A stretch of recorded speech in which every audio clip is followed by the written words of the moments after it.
En ce début de 21e siècle, la Guinée équatoriale joue un rôle de plus en plus important dans la sous-région Afrique centrale. Avec 28 051 km² et plus d'1 million d'habitants, en à peine 4 décennies, ce petit pays, dirigé depuis 1979 par Teodoro Obiang Nguema Mbasogo, a fait un énorme bond en avant. Et pourtant, qui en 1968, année de son indépendance, aurait parié sur l'émergence de cet État divisé en deux régions, la région insulaire, composée des îles de Bioko et d'Annobon, et la région continentale. Son économie reposait alors essentiellement sur une agriculture traditionnelle et sur des recettes provenant de la commercialisation du café et du cacao. La découverte du pétrole dans les années 90 va véritablement changer la situation économique et fait de la Guinée équatoriale le troisième producteur de pétrole en Afrique subsaharienne, juste derrière l'Angola et le Nigeria. Porté par une croissance rarement descendue en dessous des 10% et qui a battu plusieurs records mondiaux, 68,3% en 2001, 30% en 2004, l'histoire du pays s'emballe, la révolution industrielle de la Guinée équatoriale est en marche. Dès 2009, le pays représente le deuxième revenu intérieur brut par habitant d'Afrique. Une excellente santé économique qui va permettre à la Guinée équatoriale de traverser sans encombre la crise économique mondiale. L'exploitation de ces ressources adossée à une gestion exemplaire permet alors à la Guinée équatoriale de devenir la première puissance financière de la CEMAC, la communauté économique regroupant le Cameroun, le Congo, le Gabon, la Guinée équatoriale, la République de Centrafrique et le Tchad. La Guinée équatoriale des années 60 est un lointain souvenir et le pays passe de l'ombre à la lumière. Quant à ses puissants voisins, elle les dépasse aujourd'hui, tant en termes d'équipement que d'infrastructures. Cette formidable évolution repose aussi sur un postulat clairement défini par le gouvernement. L'or noir doit enrichir les Équato-Guinéens. En effet, dès les premières découvertes de gisements, le président Teodoro Obiang Nguema Mbasogo exige que la manne issue de la production pétrolière doit en priorité être utilisée pour moderniser le pays afin de lui donner une stabilité politique et une dynamique économique pérenne. La lutte contre l'inégalité sociale va devenir également son cheval de bataille.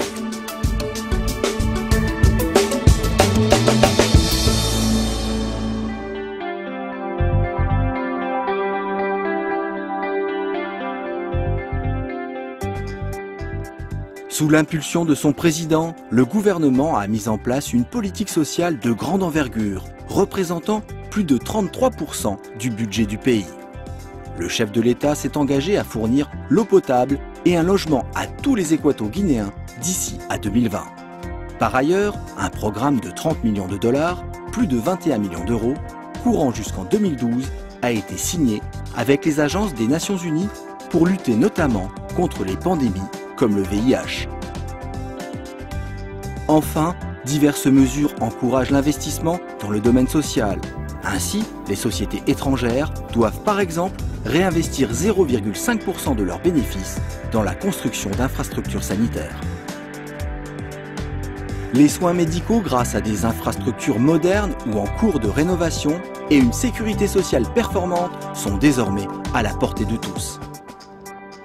Quant à la première dame de Guinée équatoriale, Constancia Mangué de Obiang, elle propose la mise en place d'un fonds africain pour la réduction de la mortalité maternelle, néonatale et infantile.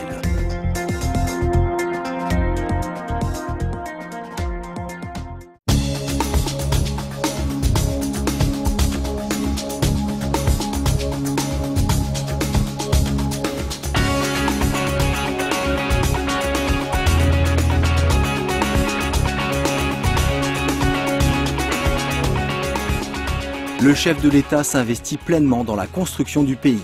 Il fait jouer la concurrence, vérifie lui-même l'avancement des travaux, visite et compare ce qui se fait de mieux à l'étranger. Une démarche qui va ainsi initier à l'horizon 2020 plus de 1000 chantiers majeurs sur tout le territoire. La Guinée équatoriale est aujourd'hui résolument un État moderne et sa capitale, Malabo, et ses multiples chantiers d'édifices publics et privés est en pleine métamorphose.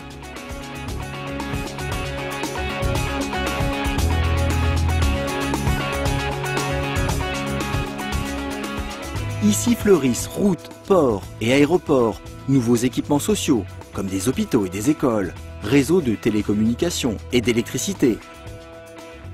On compte également un grand programme d'adduction d'eau potable, des créations de logements, d'édifices publics de prestige, comme par exemple le nouveau Palais des Congrès, ou encore des mairies de district et des travaux de restauration du patrimoine architectural.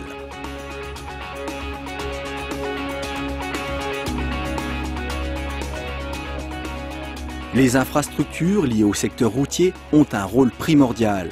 Elles vont désenclaver les provinces, faciliter les déplacements des populations, stimuler la production et améliorer les échanges avec les pays voisins.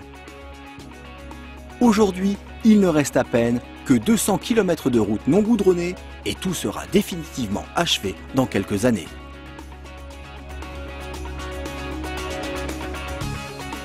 Les voies maritimes ne sont pas laissées de côté. En effet, ces infrastructures portuaires sont indispensables au bon fonctionnement d'une économie émergente. Les travaux sont lancés et dans 10 ans, leur complète mise en exploitation sera effective, offrant au pays un atout supplémentaire. Exemple concret, le port de Malabo est destiné à devenir une plaque tournante du commerce dans le golfe de Guinée.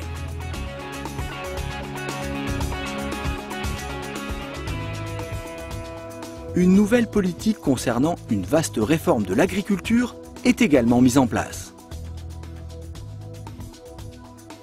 La Guinée équatoriale est également un magnifique pays doté de plages paradisiaques.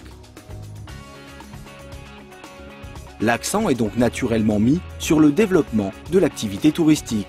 Et depuis quelques années, on assiste à une véritable effervescence dans la construction du secteur hôtelier.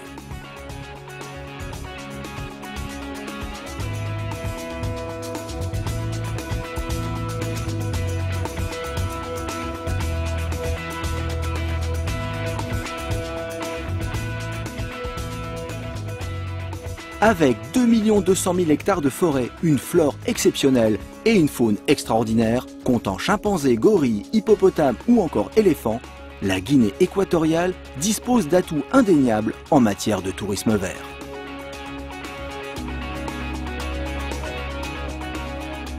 Tous ces atouts et la volonté du président de ne pas se reposer sur la manne pétrolière orientent le pays vers une diversification de son économie et de ses ressources. Cette réelle politique d'avenir place le pays sur une voie durable pour que la Guinée équatoriale devienne un pays émergent majeur. La deuxième conférence économique nationale de 2007 posait les bases de cette politique d'avenir devenue un véritable projet national nommé Guinée équatoriale Horizon 2020, fondé sur 4 axes stratégiques majeurs. Construire des infrastructures de catégorie internationale pour améliorer la productivité et accélérer la croissance. Renforcer massivement le capital humain et améliorer la qualité de vie de chaque citoyen. Construire une économie diversifiée basée sur le secteur privé. Et enfin, implanter une gouvernance de qualité au service du citoyen.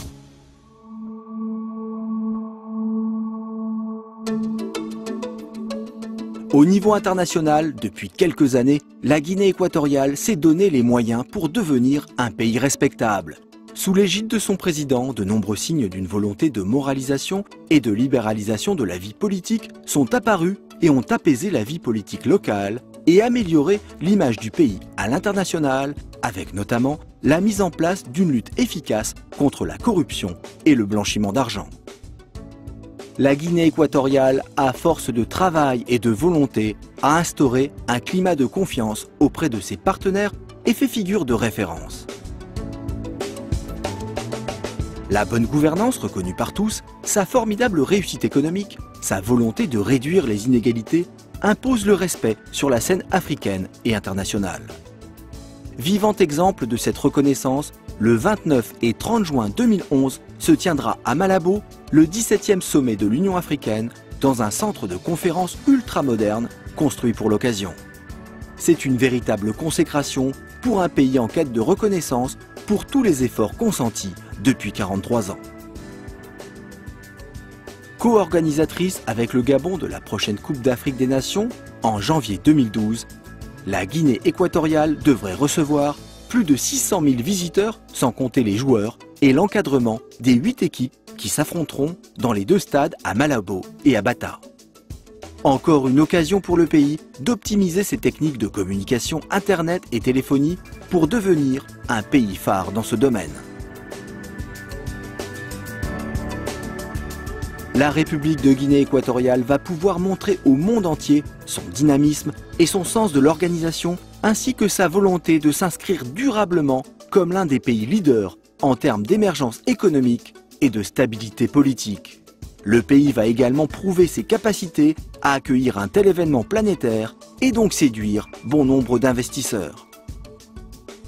La Guinée équatoriale s'inscrit résolument dans une nouvelle ère de modernité et construit aujourd'hui son futur. Soyons prêts à l'accompagner.